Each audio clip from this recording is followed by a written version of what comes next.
outra forma fundamental de aprender psicanálise é fazer uma supervisão. Então, depois de 2 anos, usualmente, né, na nossa Sociedade Psicanalística de Rio de Janeiro, 2 anos, né, de estudo, né, aprofundados e tudo, com textos escolhidos ali a dedo, para poder, né, haver um preparo teórico, né, e estando em análise, tudo, a pessoa então pode começar a atender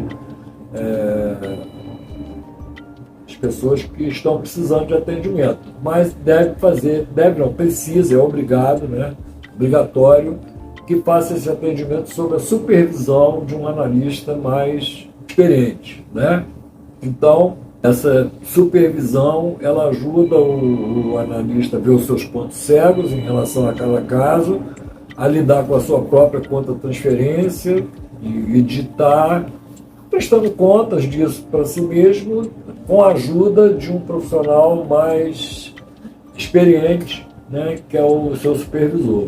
E são exigidas 2 supervisões com pessoas diferentes para sempre, né, diminuir, né, o peso da influência pessoal, né, única, né, digamos assim. Decisões monocráticas, né, e não deixar que a coisa fique uma monocracia, né, digamos assim, de qualquer psicanalista mais experiente. Né? E a 4ª forma de aprender psicanálise foi muito usada por Freud, né? Freud só não tinha analista, né? Não tinha como fazer análise. Quem ia fazer análise de Freud? Né? Ele aprendeu psicanálise estudando os fenômenos psíquicos com a metodologia de Charcot, que é outra coisa também, em termos de teoria psicanalítica, imprescindível. Não tem como falar em conceito psicanalítico que burle, né? Que bata de frente com a metodologia de Charcot, que contradite a observação. Então, por exemplo, desejo do outro. Se você analisar, bom, desejo do outro implica em gostar, né, de se relacionar com um possível predador, né, com um possível competidor. Pô, tem outro nome para isso. O nome disso não é desejo do outro, o nome disso é masoquismo. Né? Você ignorar a tua segurança pessoal para você se perder no desejo, se alienar no desejo do outro, né? Você não tem corpo, você não tem afeto, você não tem sentimento, você não tem coisa nenhuma. Então a primeira contestação para um conceito como esse é essa que nós estamos fazendo. Então isso aí parece muito mais um conceito de psicopatologia do que um conceito de psicanálise. E, no entanto, é apresentado como um conceito geral da psicanálise, como Jung fez, como Adler fez também. Né? São as exigências da vida de Jung, a vontade de poder do Adler, é tudo a mesma coisa. Né? O tipo de distorção que fica teoricamente. Agora, qual é a observação que sustenta que isso... não tem, aí não tem. Então, é uma narrativa que você tem que engolir aquilo ali, que contraria completamente a experiência toda, né, que está registrada no inconsciente coletivo. Né? Tipo assim, o outro é o predador, pô, o outro é o competidor, até prova o contrário. Eu não posso largar os meus compromissos comigo mesmo, né, o meu narcisismo. Aí você vai ver nos ataques sutis a esses conceitos básicos. Né? Não leia o ego id, porque não tem importância. O narcisismo não tem como sustentar. Teoria da pulsão, sonhos, que nada disso é importante. Joga isso para tudo secundário. Fica ali na coisa daquela ping-pong ali do eu com o outro com eu e tal ali. Mas o que é isso? Isso aí existe, sim, existe. Falso self, né, digamos assim, numa posição masoquista, autodestrutiva, realmente se comporta dessa maneira. Mas isso não é o geral, né, da mente humana descoberto pela psicanálise de Freud, não. Tá? Então a gente precisa ir colocando essas coisas e vamos fundamentando isso na explicação dos mecanismos de resistência à psicanálise e suas escolas.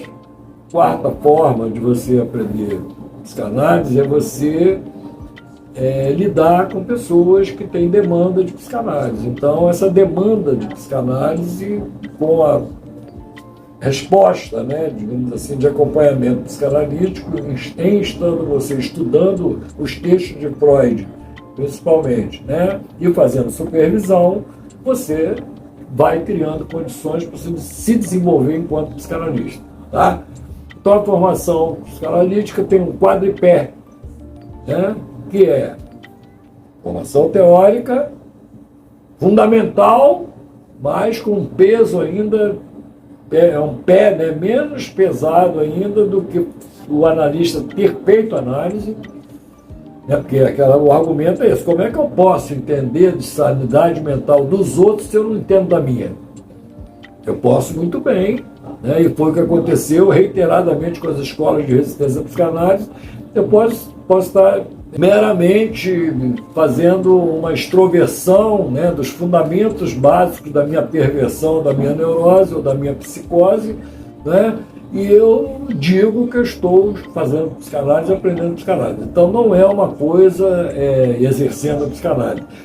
Não é uma coisa para qualquer um, né, de qualquer forma, você exercer a psicanálise. A psicanálise tem regras muito bem estabelecidas a partir de experiências factuais irrefutáveis e que não tem como mudar isso, não tem como relativizar isso, tá? Pelo contrário, é uma exigência da psicanálise de que os psicanalistas circulem dentro dessa curva, né? Estejam próximos dessa curva, a curva do psicanalista, tá?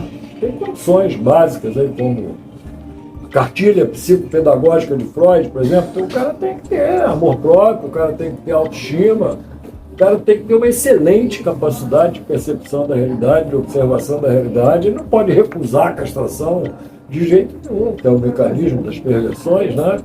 Um recusador da castração está vedado para exercer a psicanálise, porque a psicanálise é baseada na observação da realidade. Tem como fazer psicanálise recusando a realidade, não é possível.